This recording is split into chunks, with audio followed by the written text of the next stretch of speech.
E aí, pessoal, bom dia. Nós somos o grupo 3 sobre doação de sangue e estamos aqui para apresentar a nossa parte do seminário, né? Nossa visita até o banco de sangue da cidade, e a partir de agora a gente vai mostrar passo a passo para vocês como é que foi. Acompanhe a gente.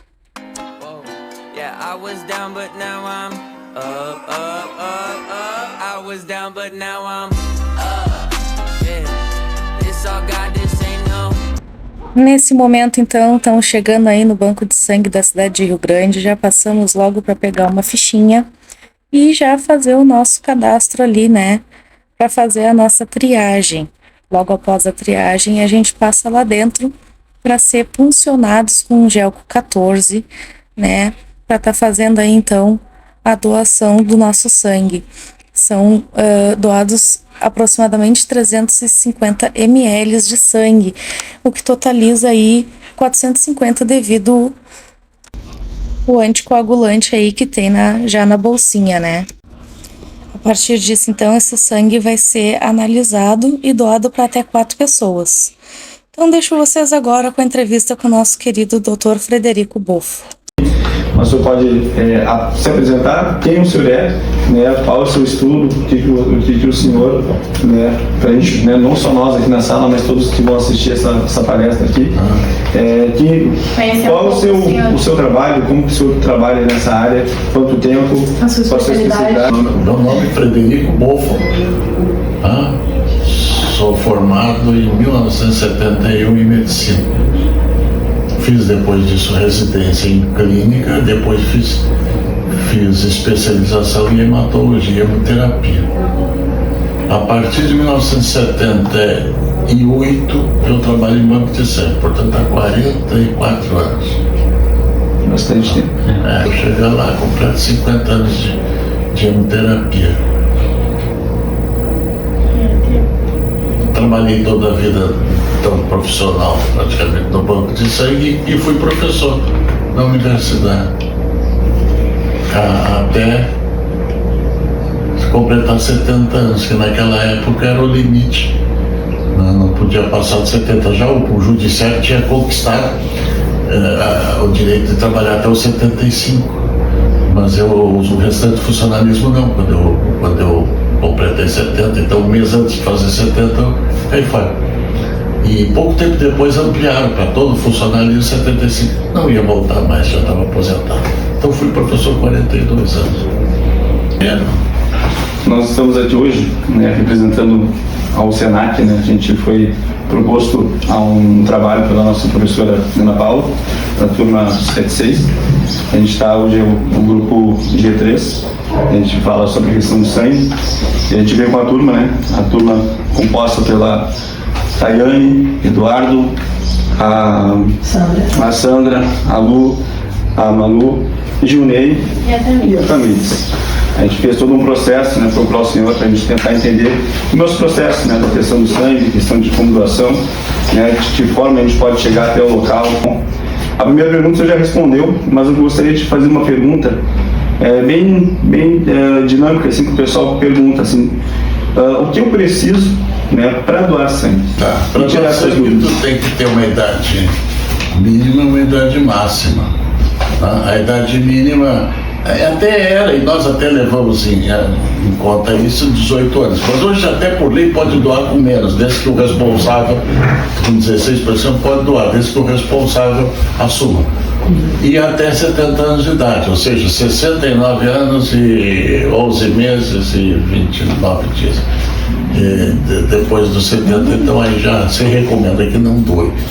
Feito isso, passaste ali no balcão de entrada, tu vai ser orientado para a triagem clínica.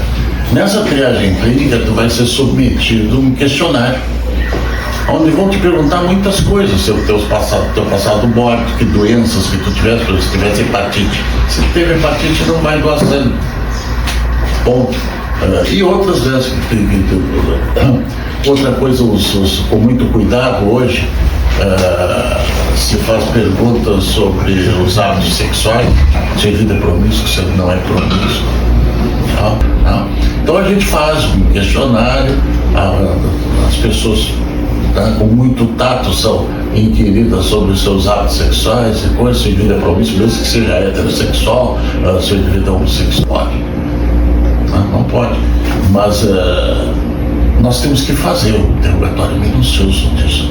Minucioso.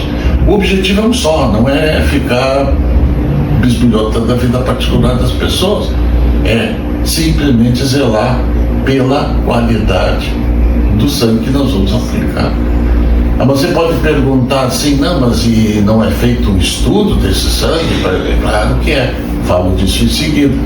Então, passa pelo questionário. Se for considerado indivíduos sadios, não teve hepatite, se não tem AIDS, se não tem certas coisas que não recomendam, se ele, deixa eu ver o que mais, se não tem anemia, se não tem, enfim, situações de doença, né? Hipertensão, isso a gente faz além do interrogatório, verifica a pressão arterial. Além do fato de ter ou não ter anemia, ainda é feita uma triagem hematológica, saber se tem níveis de hemoglobina suficientes. Óbvio que eu não vou tirar sangue do indivíduo que mais precisa de sangue do que doar, então, né? Claro que não. Então esses são os cuidados, é a triagem clínica, é a triagem hematológica. Se tu passares por essa triagem, aí tu vais doar sangue. Posto isso, doaste o sangue, nós vamos coletar a alíquota do teu sangue que vai para o estudo sorológico, para saber se tem algum elemento ali indicativo de doença. Nós fazemos hoje 9 exames e está com muita probabilidade de aumentar a lista. Tá? Então nós fazemos para hepatite B, para hepatite C, nós fazemos para AIDS, nós fazemos para doença de Chagas, nós fazemos para sífilis. Não sei se deixei algum de fora. Tem mais um outro vírus também. Eles ele está na evidência de aumentar. Mas é mais de um teste para que se faça. Sim. Dentro desses exames, se o indivíduo que vai fazer essa doação, ele tem alguma doença infecciosa, alguma coisa... Se der um teste positivo, isso. Não sangue desprezado. Mas há alguma chamada desse próximo para poder instruir ele a um cuidado?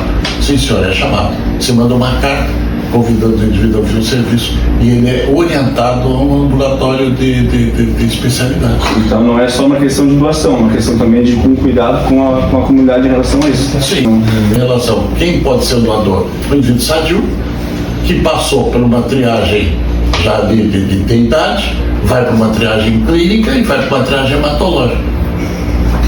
Posto isso, ele vai doar. Esse sangue fica num refrigerador, tá? Do sangue que está ainda aguardando o resultado do exame. Ou seja, se você vai lá dentro, você vê sangue não liberado.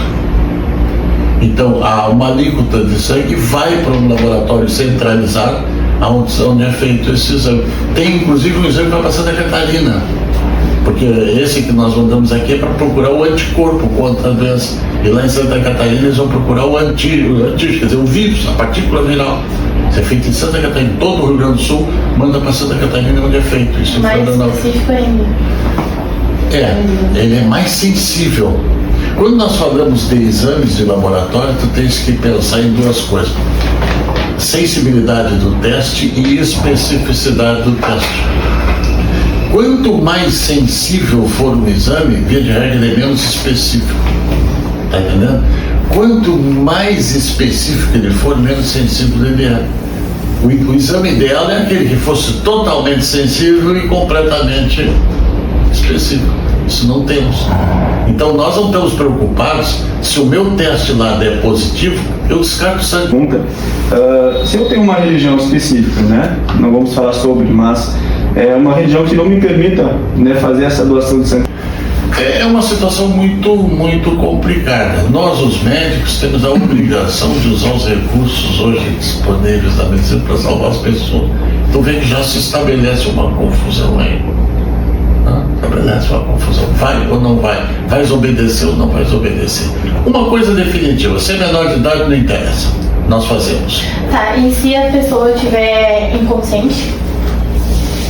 Se a pessoa estiver inconsciente e ela manifestou antes que não quer, ou a gente nem sabe? Entrou inconsciente, nem sabe. Não sei. Não tem. Vai levar sangue. Isso dentro do conceito de vocês, né, médicos, eu opto você pela vida.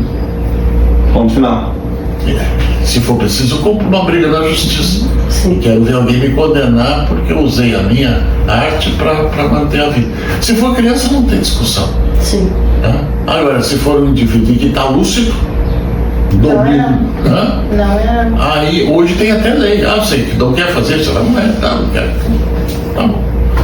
Isso aí fica muito, isso é uma coisa muito de foro íntimo também, tu bate nas questões pessoais de convicção, né? Então é um assunto complicado. Não posso dizer, agora saiu lei, coisa que não existia, tá? Que dá o direito do indivíduo de recusar. O senhor, nessa vida, dentro de tudo que o senhor já fez, o senhor já recebeu a transfusão de sangue? De alguém? Não. Se eu recebi? Recebeu. Nunca, por sorte, não precisei. Não necessitou? Doador já fui, mas receptor não. Tranquilo? Se uma pergunta, né, dentro que a gente conversou já com o senhor ali, ó, como o hospital lida com casos de incompatibilidade de sanguínea durante transfusões? O hospital lida com incompatibilidade sanguínea durante as reações transfusionais. Existem vários tipos de reações transfusionais. Por sorte, a imensa maioria não tem nada de incompatibilidade. Por exemplo, o indivíduo faz transfusão de sangue e começa a ter febre. Faz uma reação chamada reação pirogênica, febril. Isso é comum. Tu interrompe o sangue, reestuda para ver que não houve problema nenhum, usa antitérmico e fica nisso. Existem vários tipos. A reação mais temida é a reação de incompatibilidade. Isso sim. A reação de incompatibilidade é da responsabilidade do serviço e tem que ser enfrentada. Então tem que saber o que aconteceu. Tu vais recapacitar toda aquela situação, reestudar, o doador vai reestudar o sangue que foi utilizado e vai descobrir o que houve. E vai adotar a conduta que existe na hora. Então é uma situação, pode ser muito grave, mas por vezes nem tão grave, né? Pode até ser definitivo, ser fatal. Uma pergunta, né, também bem interessante, né, que é a número 8. O que acontece com o paciente se recebe um sangue incompatível por engano? Acontece? Não acontece porque já tem essa triagem, tem todo esse processo? Não poderia acontecer. Mas acontece. Eu não posso... Ou não? Sempre acontece ou pode acontecer. É uma possibilidade. É uma possibilidade, tá entendendo? Mas realmente os cuidados que nós não temos tido, então por sorte, mas poder potencial existe. Existe uma coisa que eu não gosto muito quando se diz errar é humano. Não gosto dessa frase, até porque pela característica do meu serviço. Sim. Eu sempre digo que errar é humano, acertar também é. Exatamente. Então vamos tratar, porque não pode ser feito de forma irresponsável. Agora, eu posso dizer assim, todos os cuidados a gente tem. Agora, a imensa maioria das reações de incompatibilidade são consequências do erro humano. Então tu vai ver assim, traz o sangue do João da Silva que está internado. O sangue do João, tem 2 João da Silva. Traz o sangue do paciente do 415. Vai lá, 415, faz o sangue. O paciente 415 trocou para outro leito e ali internou outro. Querem mais? Traz o sangue do bloco agora da cirurgia. O cirurgião optou na última hora trocar o paciente. Vou operar esse, não vou operar depois o outro. Então tem que ser feito todo o cuidado. Você não começa uma transfusão sem identificar o paciente, não interessa o número, tem que ser o nome. Olha, já tivemos coisas assim, nomes nem frequentes, nem o nome nem o sobrenome, e existiam os 2 juntos. Incompatibilidade, sempre tu tens que perseguir o erro humano. E uma vez que ocorreu e está constatado, por favor, não se esconde, se assume. Se assume. Sim. Quem trabalha está sujeito a ter, mas é realmente da responsabilidade do serviço e tem que ser adotado como algo que precisa ser reparado imediatamente. Certo. A número 9, ela diz assim, né? Quais são os protocolos em caso de emergência onde uma transfusão rápida é necessária? Protocolo. Isso. Nós temos aqui protocolo de tudo que se faz. Nós chamamos de POP. Então nós temos POP, vocês que vão trabalhar nessa área, nós temos POP de tudo, nós temos POP de emergência, tudo. O que se faz, como se faz. Então, o que é uma cirurgia, uma transfusão de emergência? Então tu tens que ver assim, ó, a via de acesso. Chegou o indivíduo no protocolo, tu tem que ter a via de acesso. Um bom do vaso, se for o caso, até vaso central, através de cateterismo. E aí tu vai fazer a transfusão no volume que está sendo requerido para buscar o que se chama estabilidade hemodinâmica. As condições cardiocirculatórias se restabeleçam. Sim. A pergunta dela, ela diz assim, né? O hospital oferece informações ou orientações sobre compatibilidade sanguínea para pacientes e familiares? Não. O que nós oferecemos é orientar que tipo de sangue está sendo preciso. Isso sim. Olha, nós precisamos de sangue tal porque o teu paciente é isso. O grande problema nosso em termos de manutenção de estoque é o sangue negativo. Eu disse para vocês que 85% das pessoas são positivas, só 15% são negativos. Imagina quando se juntam 2, 3 pacientes precisando de sangue negativo, ou um que tenha requerido um volume transfusional grande. Então nossos estoques desce quando a gente sai a carta de sangue negativo. Então sim, nós orientamos os funcionários, mas não damos aula de imunohematologia. Isso claro que não. Não há aula de imunohematologia. Quais os sinais, né, e sintomas de uma reação adversa à transfusão sanguínea? Depende da natureza da reação. A mais comum delas é a reação pirogênica. A reação pirogênica começou a transfusão um pouco tempo depois, varia, às vezes bem no início, às vezes pode levar mais tempo, e o indivíduo começa a tremer, né? Treme todo e a temperatura sobe. Interrompe o sangue, dá um antitérmico e manda o POP que por via de segurança se reestude o paciente, o sangue, e se faz uma coisa que se chama teste de compatibilidade.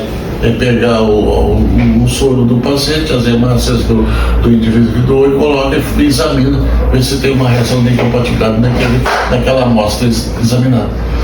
Tá? Então a conduta é dirigida para o tipo de reação. Quais são os sinais e sintomas de uma incompatibilidade, que é a forma grave?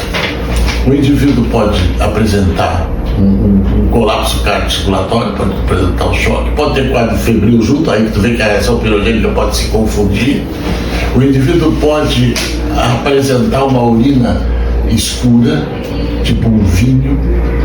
Por quê? Porque hemoliza o sangue e o sangue sai na urina na forma de hemoglobina. Pode aparecer mais tardiamente icterícia. Por quê? Porque o sangue, ao ser destruído na corrente sanguínea, libera pigmento biliar que ele vai apresentar diretamente a impregnação cutânea dessa bilirrubina. Tá? A bilirrubina está dentro a hemoglobina, uma estrutura que está dentro da hemácia do glóbulo vermelho, que é responsável por transportar o oxigênio. Na estrutura da hemoglobina tem uma coisa que se chama tetranúcleo pirrólico ou pirrol, que dá origem a vários intermediários e desemboca numa coisa que se chama bilirrubina. Primeiro uma bilirrubina indireta, depois no fígado ela é convertida em bilirrubina direta por incorporar 2 moléculas de ácido glicurônico, então chama-se bilirrubina direta. Essa bilirrubina dá um matiz amarelo, como aquela criança que nasce, então você já viu, que tem um amarelão, né? Aquilo geralmente é chamada icterícia fisiológica, que atesta uma dificuldade no momento do fígado de metabolizar. Ou, se ela tiver, alguém falou aqui, endotrombostose, doença hemolítica, também aí tem mais ainda a bilirrubina, chamada bilirrubina indireta. Então esses são os sinais diretamente da incompatibilidade sanguínea. Algumas situações muito graves podem aparecer, inclusive, distúrbio da coagulação. Isso é importante, por exemplo, durante o ato cirúrgico. Imagina, o paciente não vai se queixar de nada, ele está dormindo, anestesiado, daqui a pouco se nota que o sangue não está coagulando, coisa. Pode ser um indicativo de que alguma reação transformada esteja ocorrendo, se ele estiver, obviamente, utilizando sangue. Sim. Uma pergunta também que, né, a gente escuta, eu já escutei, né, algumas vezes, o quanto de sangue, né, cada indivíduo pode doar a cada doação aqui no... É uma unidade de sangue. Uma unidade adulta de... que seria uma unidade adulta? Isso dá 350 ml de sangue. É 500 ml, mas tem o anticoagulante que está dentro da bolsa. Sim. Então, 350 ml de sangue é extraído por doação. Após essa doação, quais os cuidados que essa pessoa deve ter após essa questão de doação? Trabalho, pode trabalhar, não pode, tem que ir para casa? Olha, aí depende da natureza do trabalho. Por exemplo, ele não pode vir aqui de moto e voltar. Ele pode ter uma tontura e se acidentar. Mas ele não pode ter um trabalho que implique em subir em andaime. Então, ele, durante um dia, ele fica em resguardo. Ou seja, não é recomendável durante esse dia. Por quê? Porque passa por um período de adaptação circulatória. Sim. Eu tiro o sangue de ti, criei o quê? Uma hipovolemia transitória. Por quê? Porque depois vai passar líquido do interstício para dentro do vaso, visando recompor essa tua volemia. Mas isso leva um tempo. No primeiro momento, em que existe uma diferença de pressão muito grande entre o fora e o dentro, passa mais rápido. Então a acomodação chega a levar 72 horas para se restabelecer a pleno. Um dia, 24 horas, já é suficiente, porque praticamente ele já está quase equilibrado. Dentro dessas questões de doação, quando uma pessoa se propõe a fazer essa doação, ela tem um respaldo médico em relação... Está trabalhando, ela recebe algum fato? Ela recebe um documento, um atestado, de que ela doou sangue naquele dia e que leva para o seu serviço. Sim. Então, né, a gente vai fechar então, esse nosso bate-papo aqui. Uma pergunta simples. O que levou o senhor a estudar essa questão de sangue? Né? O que trouxe esse contexto para o senhor de trabalhar nessa área há alguns anos atrás? É uma pergunta difícil de responder. É muito comum o profissional médico escolher uma profissão porque tem ou tem alguém na família, alguma motivação extra. Eu não tive nenhum paciente hematológico da minha família. Foi uma área que sempre me agradou, estudei. E depois aconteceu o seguinte também, em seguida que eu me formei, era uma especialidade que não tinha ninguém dando aula, então eu já comecei como professor, primeiro como professor de clínica, e aí, olha, não tem quem ensine essa área, então isso também foi uma motivação. Sempre gostei, é verdade que eu tive sempre simpatia por estudar as doenças do sangue. A gente quando estuda, geralmente começa ao contrário, quais são as especialidades que eu não quero, né? Então eu já posso dizer para vocês qual foi a primeira especialidade que eu afastei: pediatria. Não, pediatria eu queria saber. Então, óbvio que não dava para mim a pediatria, não foi possível. E outras especialidades também não me agradaram menos, e desembocou juntando o que não tinha, que era necessário, e uma área de interesse, pelo menos de estudo, que se me apresentou. Essa foi a motivação para ter feito a hematologia e a hemoterapia. Muito bom. Por isso, Obrigada. Nós agradecemos, então. eu fico contente de receber uma bela plateia aí. Eu sempre gostei da minha condição de professor. Para finalização, né, para a gente fechar, então, o que o senhor pode dizer, né, para quem está olhando agora essa conversa, né, o empenho, né, de cada um, né, porque hoje em dia tem muitas pessoas que não estão ali de corpo presente, especificamente, mas estão ali com estágio. Muita coisa para dizer por aí. E define então para nós, em 3 palavras, sobre o que o senhor falaria para esse público. Eu teria como lidar com essa questão de saúde, né? Eu acho, dediquem-se. É o que vocês querem fazer? Não é larga. Vai fazer o que querem fazer, mas façam bem. Mas pensem que vocês precisam se capacitar, vocês precisam se preparar para poder atingir o objetivo de vocês. O objetivo é o quê? Se gratificarem profissionalmente, conseguirem viver bem, felizes. Então, a felicidade, ela envolve também a nossa atividade, porque grande parte do nosso tempo é gasto. Não. Imagina que coisa horrível é tu dedicar a fazer uma coisa que tu não gosta. É quase um inferno, né? Eu conheci professores que no dia que se aposentaram, soltaram foguete. E eu fiquei olhando para Martinho, que feliz que tu fosse, te passaste a vida fazendo uma coisa que tu não querias. Eu posso ser que saí triste. E como eu sou vocês, obrigado. Saí. Teria continuado. E não estava muito tarado ainda nessa época. Podia ter seguido, né? Mas me proibiram por lei. Então, dediquem-se, aproveitem a vida. Amém. Vamos aproveitar, sim. Aproveitem em todos os sentidos, da forma mais ampla possível. Sejam corretos, sejam honestos, sejam sinceros. Isso aí não tem preço. Não. Então, vamos agradecer ao senhor. Muito obrigado pela essa entrevista. Né? O pessoal, a gente trouxe aí, fez uma elaboração de uma lembrança. Não, isso não precisa. Agradecemos de verdade. Obrigado. Isso aqui não precisa. Já abre, já. Espero que o senhor goste. Gratidão, sim. Obrigado. Senhor. O Senac agradece também. Obrigada pela aprendizagem. Muito obrigada. Obrigada, tudo de bom. Não é uma coisa. Não, disso tudo de bom, não.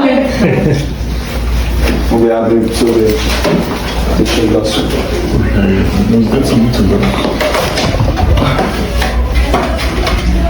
Só uma lembrança. Se eu lembrar que a gente passou por aqui, eu consegui cair nesses erros que a gente tem pelo senhor agora. Bom? Muito obrigado.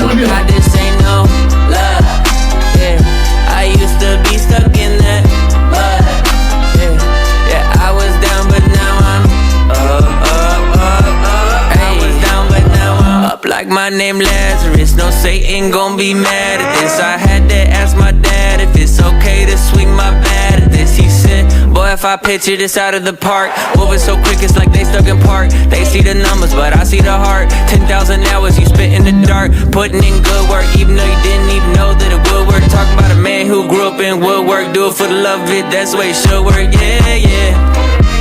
I know some people gon' look at me crazy and I'm like, for what? Man, I was stuck, I was down, but now I'm up. Yeah, this all God, this ain't no love. Whoa. Yeah, I was down, but now I'm up. I was down, but now I'm up. Yeah, this all God, this ain't no love. Yeah, I used to be stuck in that mud. Yeah, I was down, but now I'm up. Like my name Lazarus, no Satan gon' be mad.